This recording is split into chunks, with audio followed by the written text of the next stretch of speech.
Celakalah engkau, hai perusak yang tidak dirusak sendiri, dan engkau, hai penggarong yang tidak digarong sendiri.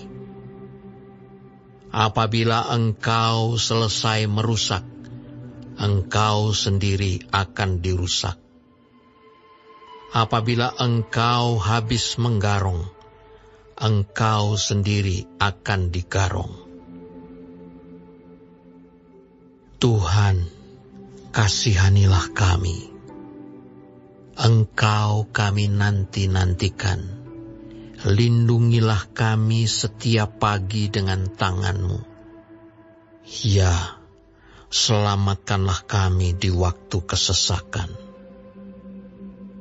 Waktu mendengar suara gemuruh ketika Engkau bangkit, larilah bangsa-bangsa, dan bercerai-berailah suku-suku bangsa. Orang mengumpulkan jarahan seperti belalang pelahap menelan makanannya. Mereka menyerbunya seperti serbuan kawanan belalang. Tuhan tinggi luhur, sebab Ia tinggal di tempat tinggi. Ia membuat Sion penuh keadilan dan kebenaran. Masa keamanan akan tiba bagimu. Kekayaan yang menyelamatkan ialah hikmat dan pengetahuan. Takut akan Tuhan, itulah harta benda Sion. Lihat, orang-orang Ariel menjerit di jalan. Utusan-utusan yang mencari damai menangis dengan pedih. Jalan-jalan raya menjadi sunyi, dan seorang pun tiada lagi yang lintas di jalan.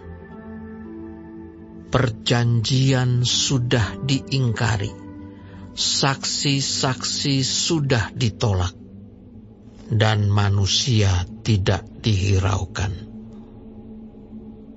Negeri berkabung dan merana, Libanon tersipu-sipu dan mati rebah.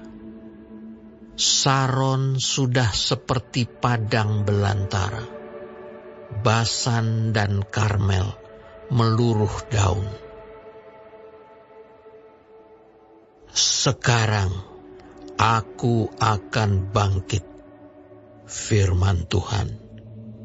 Sekarang aku akan bangkit berdiri.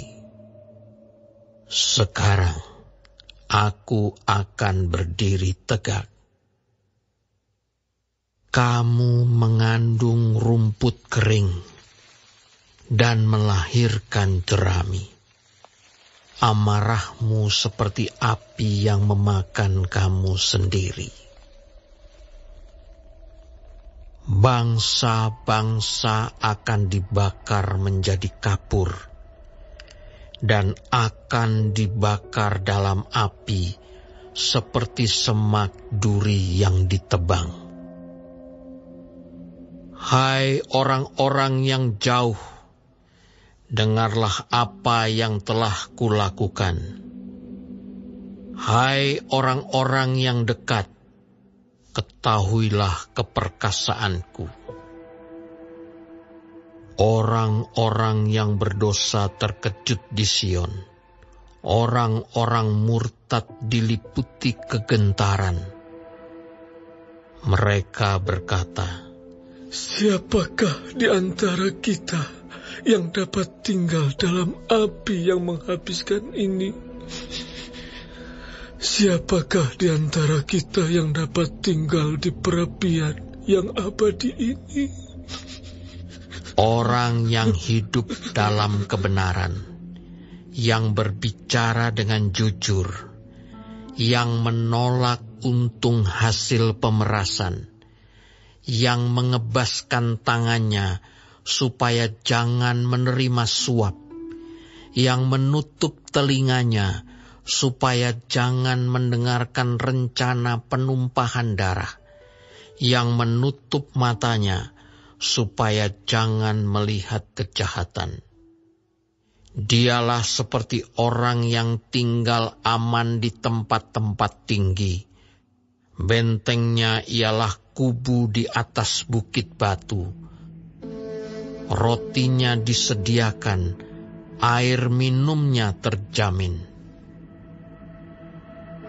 Engkau akan memandang raja dalam semaraknya, akan melihat negeri yang terbentang jauh. Dalam hatimu, engkau akan memikirkan kengerian yang sudah-sudah. Sudah lenyapkah juru hitung? Sudah lenyapkah juru timbang? Dan sudah lenyapkah orang yang menghitung menara-menara? Tidak lagi akan kau lihat bangsa yang biadab itu, bangsa yang logatnya samar, sehingga tidak dapat dipahami, yang bahasanya gagap, sehingga tiada yang mengerti. Pandanglah Sion, kota pertemuan raya kita. Matamu akan melihat Yerusalem, tempat kediaman yang aman, kemah yang tidak berpindah-pindah, yang patoknya tidak dicabut untuk seterusnya, dan semua talinya tidak akan putus. Di situ kita akan melihat betapa mulia Tuhan kita, seperti tempat yang penuh sungai dan aliran yang lebar. Perahu dayung tidak melaluinya, dan kapal besar tidak menyeberanginya. Sebab Tuhan ialah hakim kita. Tuhan ialah yang memberi hukum bagi kita. Tuhan ialah Raja kita. Dia akan menyelamatkan kita. Tali-talimu sudah kendor, tidak dapat mengikat teguh tiang layar di tempatnya, tidak dapat membentangkan layar. Pada waktu itu, orang akan membagi-bagi rampasan banyak-banyak, dan orang-orang lumpuh akan menjarah-jarahan. Tidak seorang pun yang tinggal di situ akan berkata, "Aku sakit," dan semua penduduknya akan diampuni kesalahannya.